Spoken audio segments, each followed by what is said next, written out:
Êxodo 14, verso 15, até o verso 31. Diz assim a palavra de Deus. Então disse o Senhor a Moisés: por que clamas a mim? Diz aos filhos de Israel que marchem. E tu levanta a tua vara, estende a tua mão sobre o mar e fende-o, para que os filhos de Israel passem pelo meio do mar em seco. E eis que endurecerei o coração dos egípcios, para que entrem nele atrás deles. E eu serei glorificado em Faraó e em todo o seu exército, nos seus carros e nos seus cavaleiros. E os egípcios saberão que eu sou o Senhor, quando for glorificado em Faraó e nos seus carros e nos seus cavaleiros. E o anjo de Deus, que ia diante do exército de Israel, se retirou e ia atrás deles. Também a coluna de nuvem se retirou diante deles e se pôs atrás deles. E ia entre o campo dos egípcios e o campo de Israel, e a nuvem era escuridade para aqueles, e para estes esclarecia a noite. De maneira que em toda a noite não chegou um ao outro. Então Moisés estendeu a sua mão sobre o mar, e o Senhor fez retirar o mar por um forte vento oriental toda aquela noite. E o mar tornou-se em seco, e as águas foram partidas. E os filhos de Israel entraram pelo meio do mar em seco, e as águas foram-lhes como um muro à sua direita e à sua esquerda. E os egípcios seguiram-nos e entraram atrás deles todos os cavaleiros de Faraó e seus carros e seus cavaleiros até o meio do mar. E aconteceu que na vigília daquela manhã o Senhor, na coluna de fogo e da nuvem, viu o campo dos egípcios e alvoroçou o campo dos egípcios e tirou-lhes as rodas dos seus carros e fê-los andar dificultosamente. E então disseram os egípcios: fujamos da face de Israel, porque o Senhor por eles peleja contra os egípcios. E disse o Senhor a Moisés: estenda a tua mão sobre o mar, para que as águas tornem sobre os egípcios, sobre os seus carros e sobre os seus cavaleiros. E então Moisés estendeu a sua mão sobre o mar, e o mar retomou a sua força ao amanhecer. E os egípcios fugiram ao seu encontro, e o Senhor derribou os egípcios no meio do mar, porque as águas, tornando, encobriram os carros e os cavaleiros de todo o exército do Faraó, que os haviam seguido no mar. Nem ainda um deles ficou. Mas os filhos de Israel foram pelo meio do mar seco, e as águas foram-lhes como um muro à sua mão direita e à sua esquerda. Assim o Senhor salvou Israel naquele dia da mão dos egípcios. E Israel viu os egípcios mortos na praia do mar.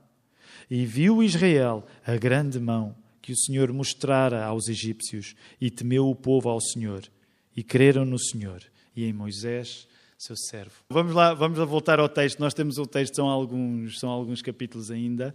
No capítulo 14, na prática, nós estamos a querer abranger agora, desde o início, desde o capítulo 13 até o capítulo 15.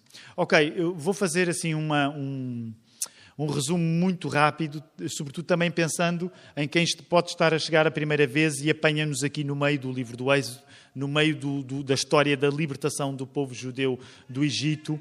Então, talvez os mais antigos. Quem é que é do tempo dos 10 mandamentos? O filme Os 10 Mandamentos. Do tempo dos 10 mandamentos. O filme Os 10 Mandamentos. Não. O filme é dos anos 50, mas quem é que é do tempo em que via os 10 mandamentos na televisão? Okay. Reparem, já é uma minoria.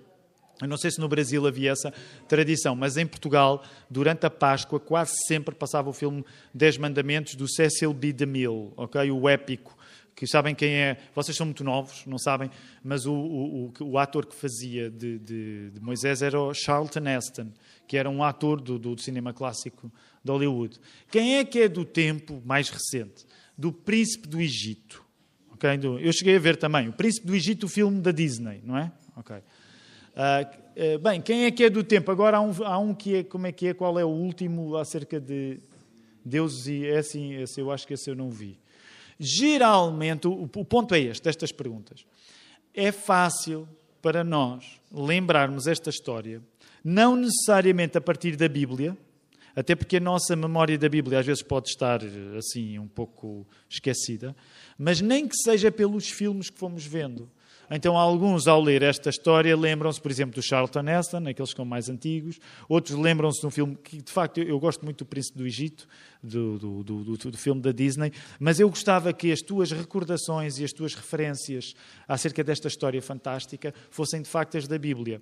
E quando nós vamos à história da Bíblia, porque é a história original, como ela é contada, é fácil, às vezes, até que apanhamos algumas surpresas, porque quando lemos esta história na Bíblia, de facto, as preocupações da Bíblia não são as preocupações dos filmes. A história é incrível, de facto, e é inspiradora para que se façam filmes. Mas tu vais encontrar aqui algumas coisas que são preciosas, não apenas para saberes da cultura dos judeus, desta história incrível de Moisés, mas para tu saberes acerca de Jesus.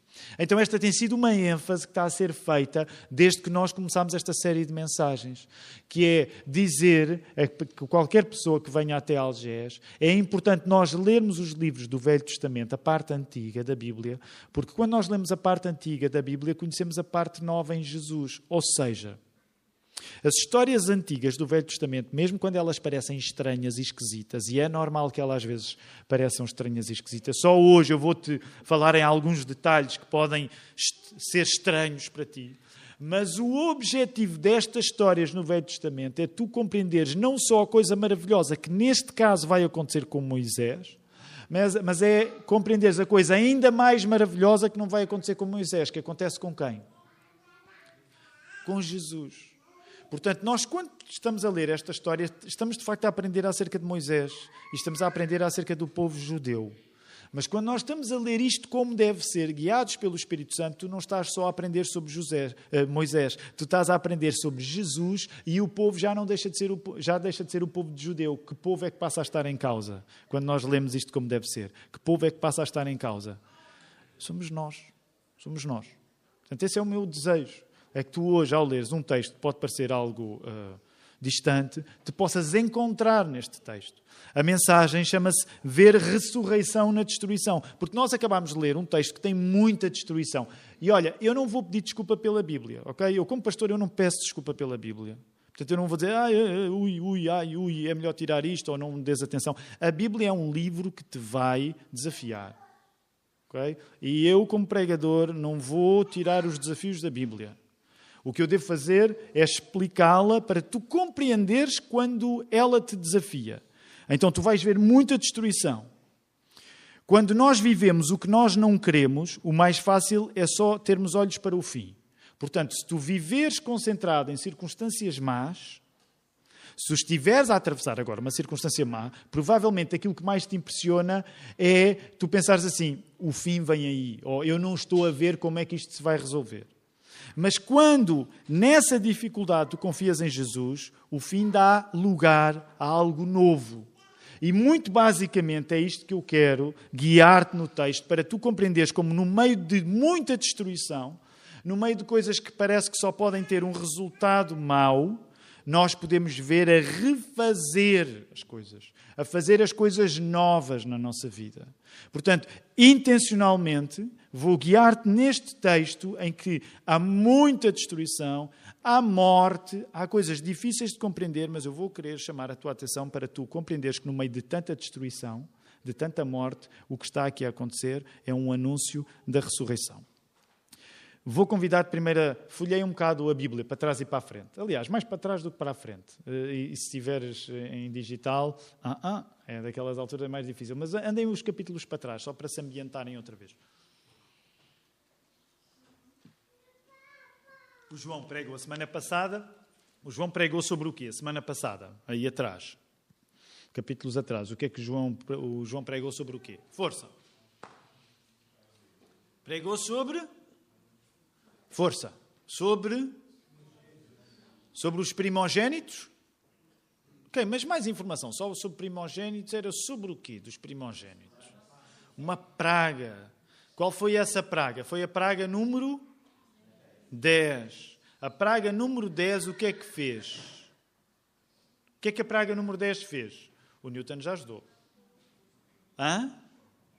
não se pergunta assim, muito menos numa mensagem, mas o que é a praga? Vá lá, vocês têm, eu sei que são 3 da tarde, os cultos de 3 da tarde, eu conheço a maldição dos cultos de 3 da tarde, mas nós vamos conseguir sobreviver a isto. O que é que a praga dos primogénitos fez? Matou-os. Parece-te bem? Tens algum primogénito? Eu tenho. Parece-te bem que alguém morra, mas era esta a maneira que Deus estava a usar. Para quê? Porque é que tanta desgraça está a acontecer? Porque Deus está a fazer uma coisa muito séria. Qual era a coisa séria que Deus estava a fazer que implicasse chegar-se a este ponto? Ele está a salvar o povo do Egito. Deixa-me dizer-te uma coisa. Tu não salvas um povo escravo com medidas assim. Por isso Deus usou 10 pragas que prejudicaram severamente a vida dos egípcios. Okay? Sendo que o João falou isso no final como se fosse pouco, o povo quando se está a ir embora, o povo libertado, o que é que eles ainda fazem com os egípcios? Não é? Ainda levam, é daí que vem aquela expressão, ainda levam o guito do Egito, porque eles vão levar as riquezas dos egípcios. Só que à parte, só estava um sermão. O que aconteceu em relação ao Egito é aquilo que Deus está a fazer em relação ao poder de Satanás. Nós estamos a saquear o poder de Satanás. Nós vamos sair desta vida com o melhor deste mundo. O diabo julga-se príncipe, mas Deus está a roubar o diabo das coisas que ele julga que são dele.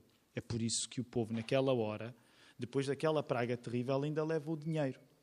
Porque eles levam o tesouro do Egito.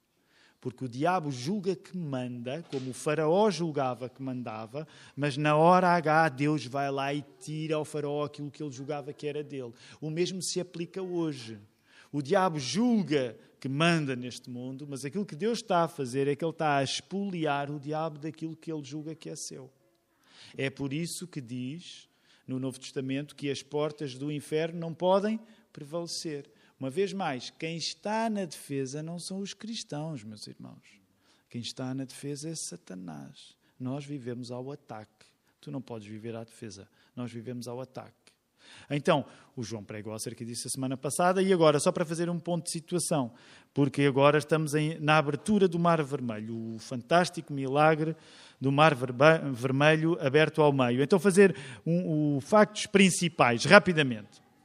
Primeiro, vou dizer 3 coisas só para nos situarmos aqui rapidamente neste texto da abertura do Mar Vermelho que nós acabámos de ler, que ocupa a segunda metade do capítulo 14. Deus estar a guiar diretamente o povo, porque Deus estava a guiar diretamente o povo, olha, e só detalhes eu não vou ter tempo para te falar nos detalhes, mas como é que Deus estava a guiar o povo? Com uma coluna de nuvem de dia e uma coluna de fogo à noite.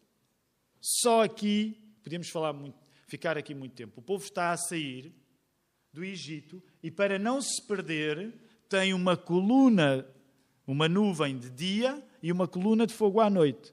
No entanto, curiosamente, encontras isso no capítulo 13, não precisas de ir até lá entre os versos 17 e 22, mas no entanto, curiosamente, a coluna, Deus não guia o povo para o caminho mais fácil ou mais imediato.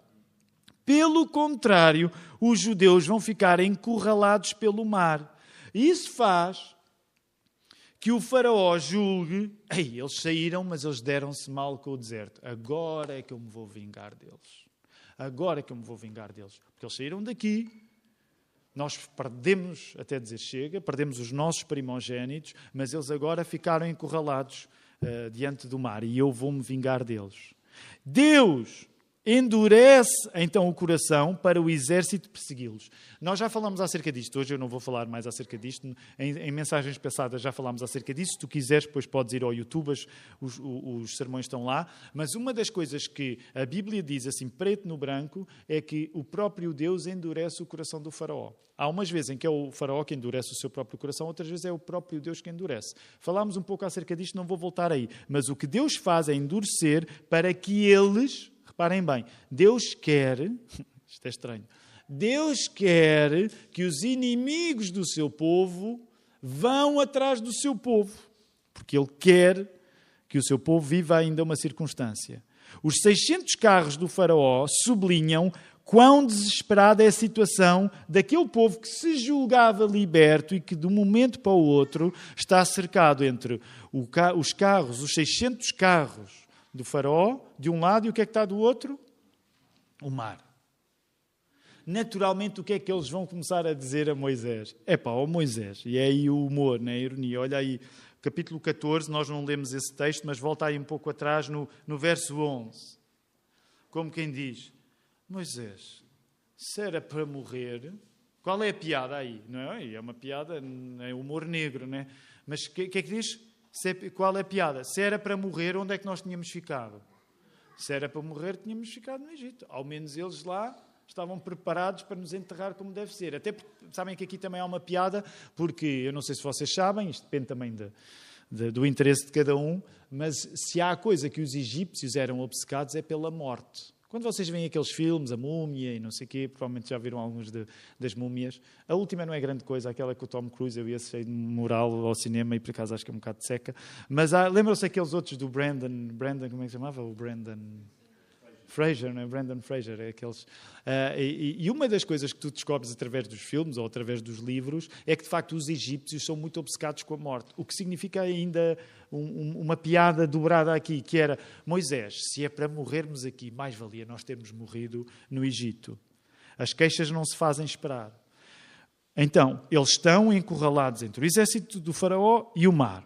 Segundo aspecto, na aparência do fim, e agora vai aí para o verso 13, na aparência do fim, Moisés vai dizer uma coisa. O que é que Moisés vai dizer? Moisés vai dizer, olha, o vosso temor tem de chegar ao fim, virando-se para o povo. O livramento vai ser visto pelos vossos olhos. Os egípcios vão desaparecer. E vocês devem ficar calados enquanto Deus se prepara para vos libertar. É isto que ele diz no verso 13. E Deus fala então com Moisés, e agora sim vamos ao verso 15, que foi o verso que nós já lemos, e diz para Moisés levantar o bordão. O que é o bordão? É o cajado, não é? Ele levantar o varão sobre o mar, estender o braço e dividir o mar, para que os filhos de Israel passassem em terreno seco. O que é que deveria acontecer com os egípcios? O contrário. O anjo de Deus ia trazer escuridão para que os egípcios não chegassem perto dos judeus. E o mar aberto é descrito de uma maneira muito curiosa, dividido por duas muralhas. É como se as águas afastam-se e lá está. E agora vem à memória para aqueles que são do tempo do filme dos 10 Mandamentos, mas aquela estrada no meio do mar, não é? O mar, assim, uma parede de mar de um lado, uma parede de mar no outro, e o povo a atravessar pela terra seca. O mar aberto é descrito como em duas muralhas, e Deus vai sabotar então as rodas das carruagens dos egípcios. Curiosamente, a expressão textual que aparece aí é o andar dificultosamente, que se nós fôssemos traduzir à letra, é andar pesadamente. Para aqueles que têm estado aqui, o que é que vocês se lembram? Porque, de facto, é intencional esta história da libertação do povo de Deus do Egito, frequentemente usa a ideia do peso. Qual era a outra coisa que nós já vimos que era muito pesada? Era o coração do faraó. Então, uma das coisas que, ao longo da tua leitura do livro do Êxodo, tu vais ver que, no contrário da pessoa que crê em Deus, há peso. Há peso no coração, e agora Deus devolve ainda mais peso, fazendo com que as rodas dos carros não corram como deve ser. Finalmente, as águas vão se fechar sobre os egípcios e Israel, finalmente, vai ver-se livre de uma vez por todas de quem o oprimiu. E deixa-me aqui só ainda fazer-te uma nota. O problema externo dos judeus, externo, acaba agora. Externo. Mas já estás a pensar, se eu fiz questão de dizer externo, é sinal, porque provavelmente o que é que vai acontecer? É que haverá daqui em diante muito problema dentro, interno. Deixem-me falar ainda rapidamente, vai ao capítulo 15, que há aqui uma coisa muito engraçada no capítulo 15. O que é que está aí? O que é que encontras aí no capítulo 15? É só ler, pessoal, é só ler. Só ler o título, até estou a ajudar, é só ler o título e dizer, e passas aqui por alguém devoto à palavra, quando só leste o título. O que é que dizer? O que é que vai acontecer no capítulo 15? O cântico, não é? O cântico de Moisés. Há quem diga, este é o primeiro salmo da Bíblia. Primeiro salmo da Bíblia. Porquê? Há aqui uma lógica, só isto dava um sermão, não vou falar sobre isto, mas só isto dava um sermão.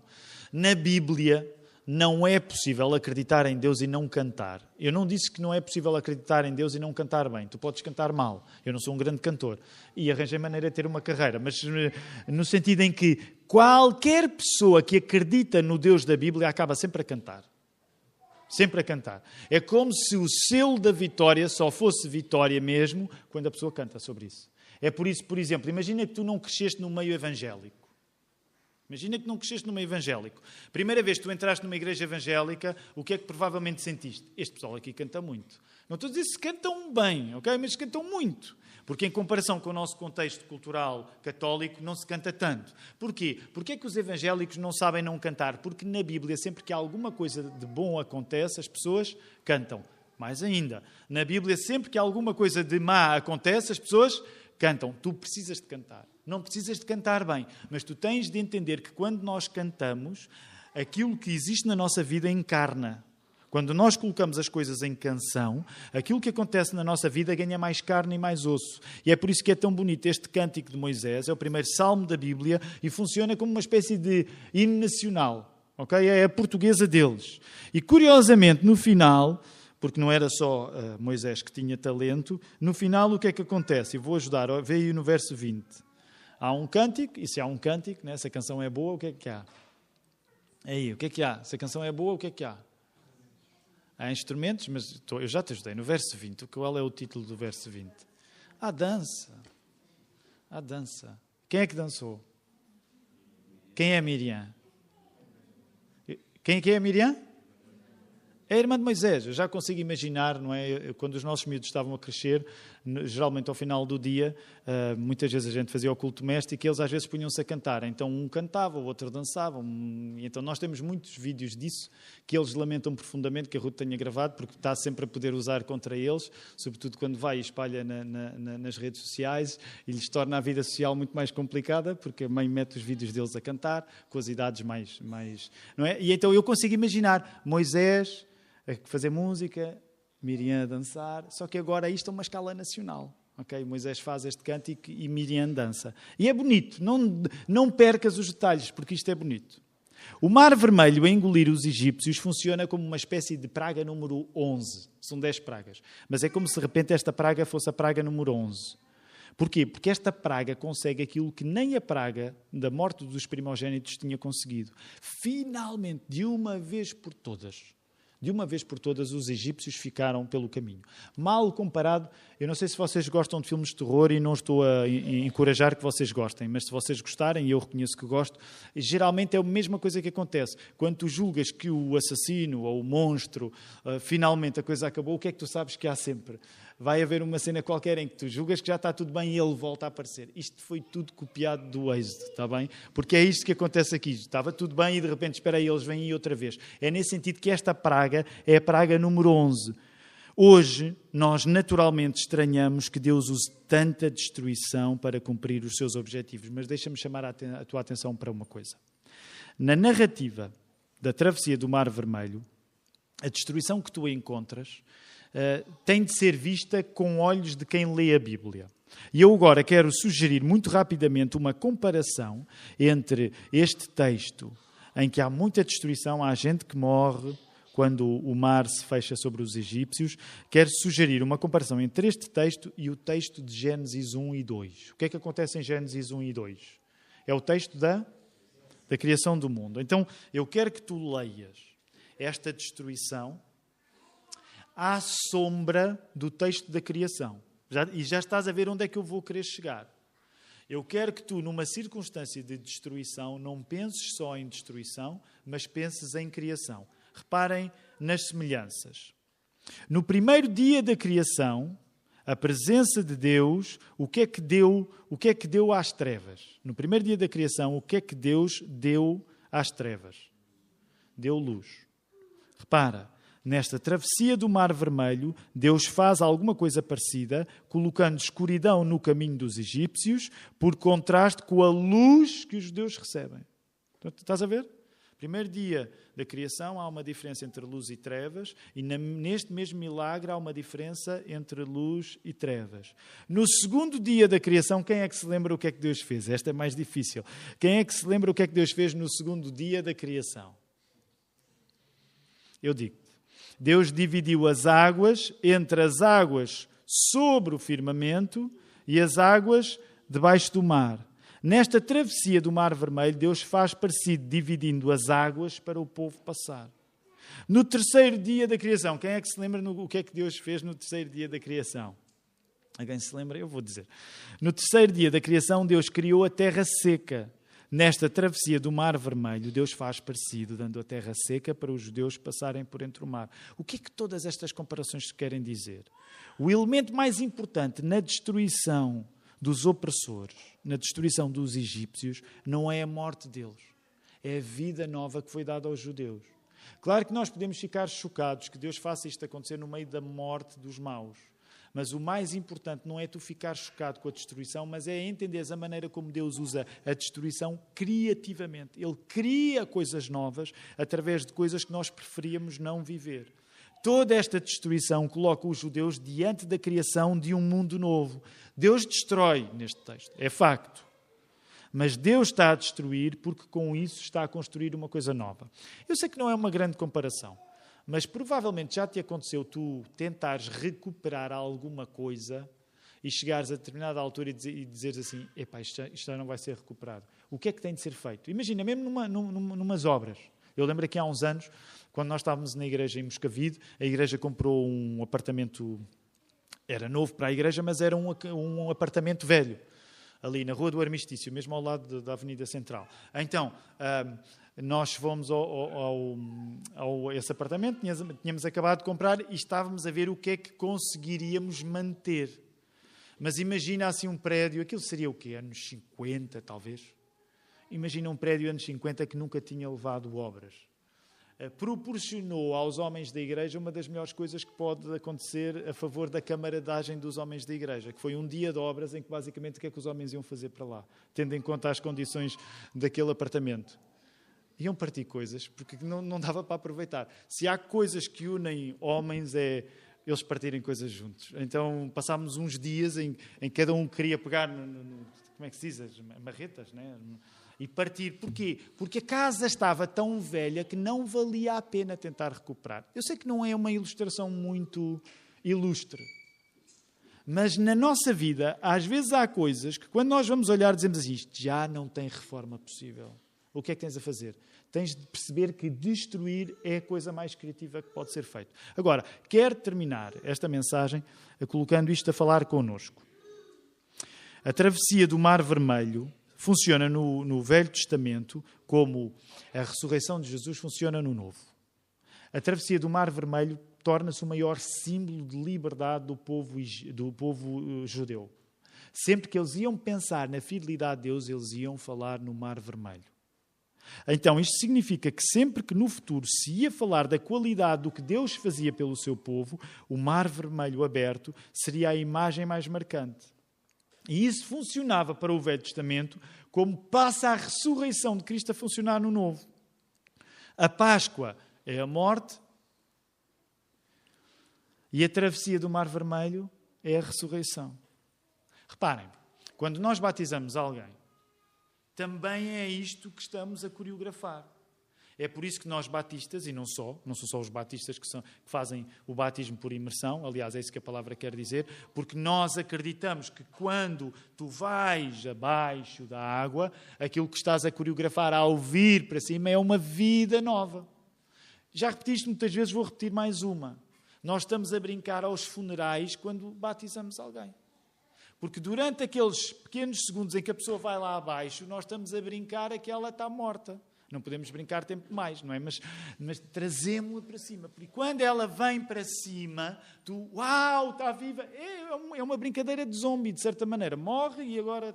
Só que não é zombie, é vida nova mesmo. Portanto, a comparação não foi grande coisa. Mas vocês percebem, porque a abertura do Mar Vermelho também tem, pela força das águas, o símbolo de uma vida nova. A Páscoa significa a morte...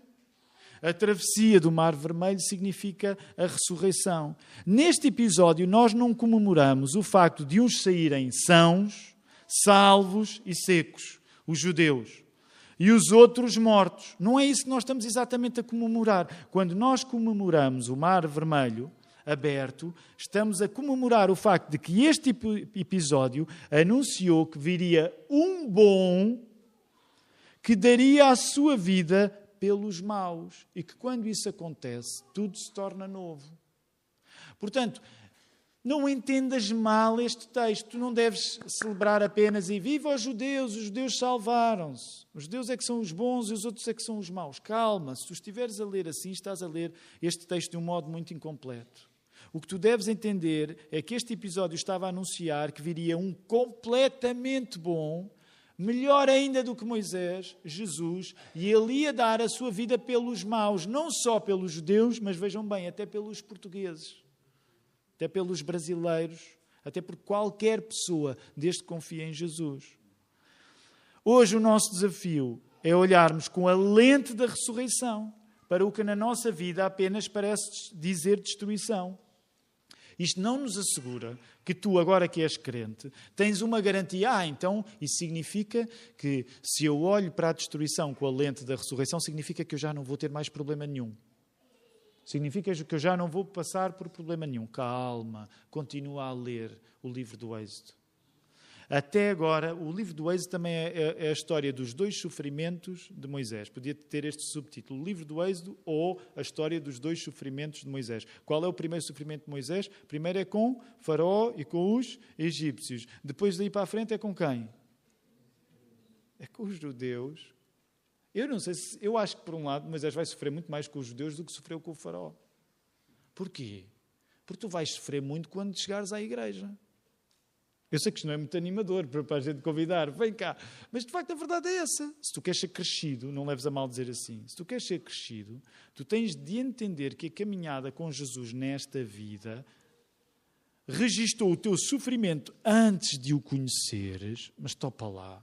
Obviamente vai significar o teu sofrimento depois de o conheceres.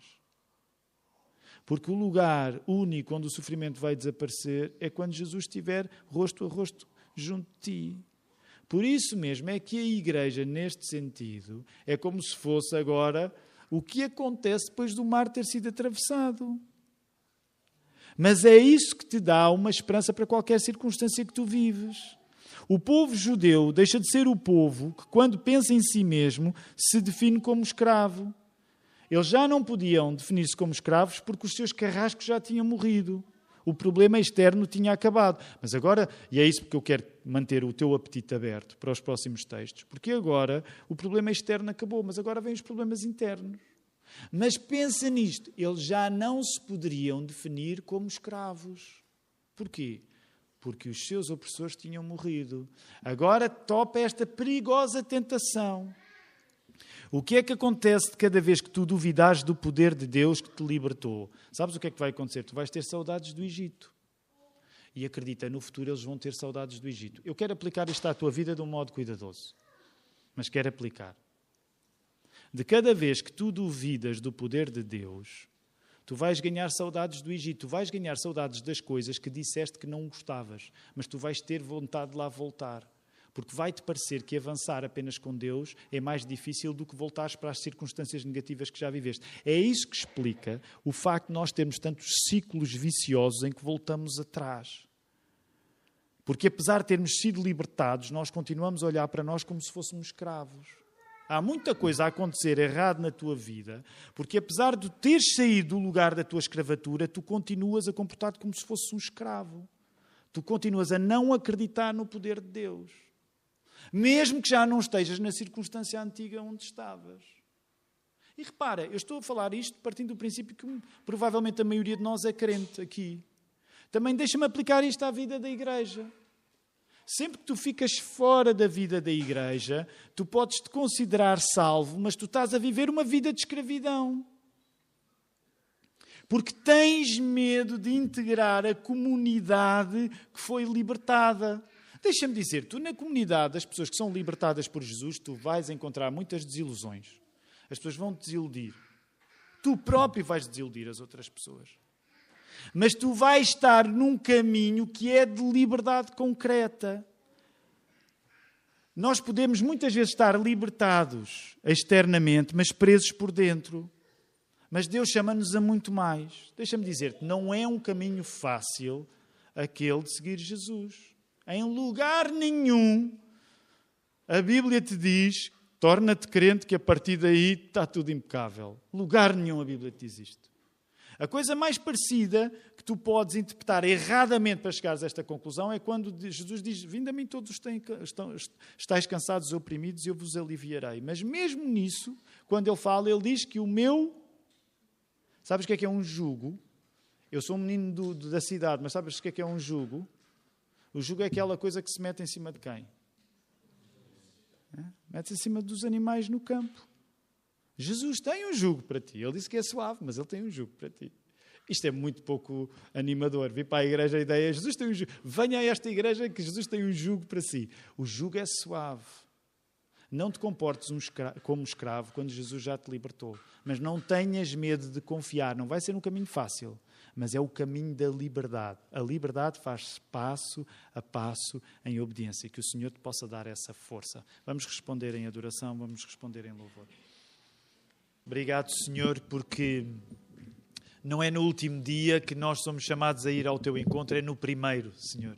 Obrigado porque não é no último dia da semana que nós chegamos aqui com os nossos restos, mas é no primeiro dia da semana que nós chegamos aqui a pedir-te que Tu nos guies para a semana que temos pela frente, Senhor. Obrigado porque não começamos o primeiro dia da semana a trabalhar para provar que podes confiar em nós, mas começamos o primeiro dia quietos a descansar em Ti para que Tu nos mostres que nos dás o poder para nós trabalharmos amanhã, Senhor. Por isso nós agradecemos porque és Tu que és Deus na nossa vida e não somos nós que somos Deus na nossa vida. Ó Senhor, Tu sabes o que cada pessoa vive, aquilo que será, sendo essa a Tua vontade, os desafios, não só hoje, mas a partir de amanhã. Na escola, no trabalho, nas nossas famílias, há tantas coisas que nos inquietam e nós queremos começar não por trabalhar, mas por descansar em Ti, Senhor. Tira-nos uma mentalidade de escravos, de servos, daqueles que dominam sobre nós. Senhor, mas torna-nos realmente livres, confiantes no poder da Tua palavra e que isso traga para nós uma semana em que declaramos a esperança que há em Ti, mesmo quando as piores coisas nos podem acontecer e acontecer às pessoas que estão à nossa volta. Ajuda-nos, Senhor, não nos deixes cair em tentação. Também pedimos por isso a bênção do Senhor para cada um. Que a graça do Senhor Jesus Cristo, o amor de Deus Pai e a comunhão do Espírito Santo sejam com todos vós, agora e para sempre. Amém, amém.